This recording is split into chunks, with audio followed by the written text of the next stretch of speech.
Adiala jail میں NAB القادر trust case اور NAB توشہ خانہ کیس، ان دونوں کیسز کی سماعت ہے۔ عمران خان صاحب کی حد تک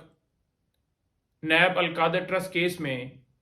ضمانت بعد از گرفتاری کی درخواست کے اوپر سماعت ہے، اور توشہ خانہ کیس میں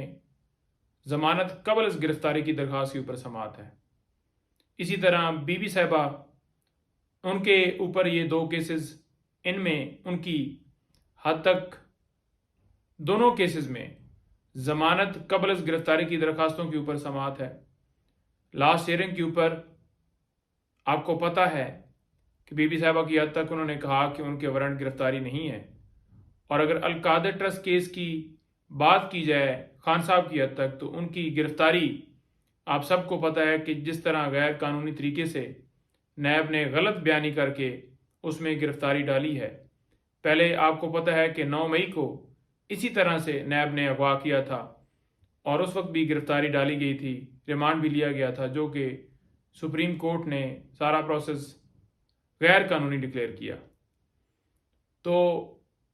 آپ کو پتہ ہے کہ نیب نے جس طرح سے غلط بیانی جو ہے وہ کی ہے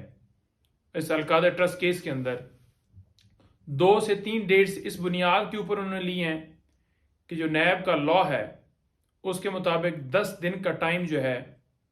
وہ ریکوائرڈ ہے اس درخواست کو دائر کرنے کے لیے، جو ہم نے ریویژن دائر کی تھی اس بنیاد کے اوپر کہ عمران خان صاحب کی دونوں درخواستیں جو ہیں وہ بحال کی جائیں۔ انہوں نے دونوں درخواستیں اس بنیاد کے اوپر نیچے ٹرائل کورٹ میں ریجیکٹ کی تھیں کہ عمران خان صاحب عدالت میں پیش نہیں ہوئے، حالانکہ عدالت نے حکم دینا تھا، انتظامیہ کا کام تھا سیکیورٹی دینا، اور خان صاحب کو پیش کیا جاتا۔ اگر یہ سیکیورٹی کا بہانہ جیسے آپ کو پتہ ہے بناتے ہیں تو پھر ویڈیو لنک کے ذریعے حاضری لگا کے درخواستیں خارج نہ ہوتی اور وہ ڈیٹس اڈجرن ہوتی، جو بھی آگے طریقہ کار بنتا، لیکن ایسا نہیں کیا گیا۔ ایک درخواست جو ہے اسلام آباد ہائی کورٹ سے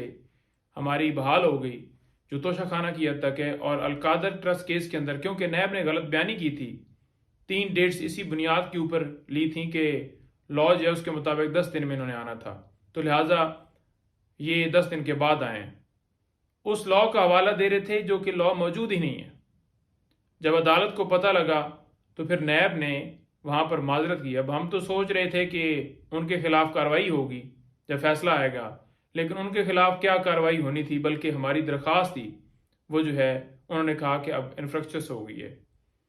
کیونکہ گرفتاری نیب نے ان 3 ڈیٹس کے اندر ڈال دی تھی۔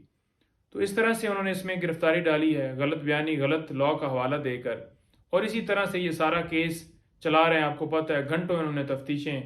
جاری رکھیں، باہر ایک ہائپ کریٹ کی گئی کہ 11 گھنٹوں سے نیب کی ٹیم جو ہے وہاں پر موجود، ایک ٹیم کے بعد دوسری ٹیم آ رہی ہے، اور جب خان سے پوچھا تو انہوں نے کہا کہ 10-15 منٹ 20 منٹ جو ہے وہ کویسچن کرتے تھے اور بس بیٹھ جاتے تھے، اور بس پھر بریک اور یوں گپے شپے لگاتے تھے۔ تو یہ شو کروا رہے تھے کہ بہت زیادہ یہ اس کے اندر معاملہ جو ہے نا وہ نکل آیا ہے، اور بڑے سوالات، اور عمران خان صاحب سوالوں کے جواب نہیں دے رہے۔ اسی لیے خان صاحب نے کہا کہ یہ باہر غلط رپورٹنگ ہو رہی ہے، غلط خبر چل رہی ہے، تو یہ میڈیا کی ایکسیس اس لیے ضروری ہے تاکہ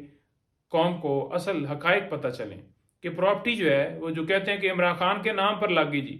بھائی وہ ٹرسٹ ہے، اور عمران خان صاحب اور بی بی صاحبہ اس کے اندر ٹرسٹی ہیں۔ اسی طرح سے جو پیسے تھے وہ سپریم کورٹ کے اکاؤنٹ میں آئے، ایک پرائیویٹ اکاؤنٹ سے جو بیریا کا تھا، تو وہاں پر بتائیں عمران خان صاحب کا کیا انٹرسٹ ہے۔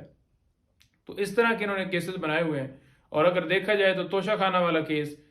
تو اس کو اگر دیکھیں تو ایک کیس جناب نیب کے اندر یہ چل رہا ہے، ایک کیس جس میں خان صاحب کو سزا ہو گئی تھی، یہی نیب توشہ خانہ کیس، اور تیسری ایک FIR بھی دی ہوئی ہے اس توشہ خانہ کیس کے ریلیٹڈ۔ تو بات یہ ہے کہ ہمیشہ ہمارا جو لا ہے وہ یہ کہتا ہے کہ اگر کوئی جرم ہوگا تو اس کی ایک کارروائی ہوگی۔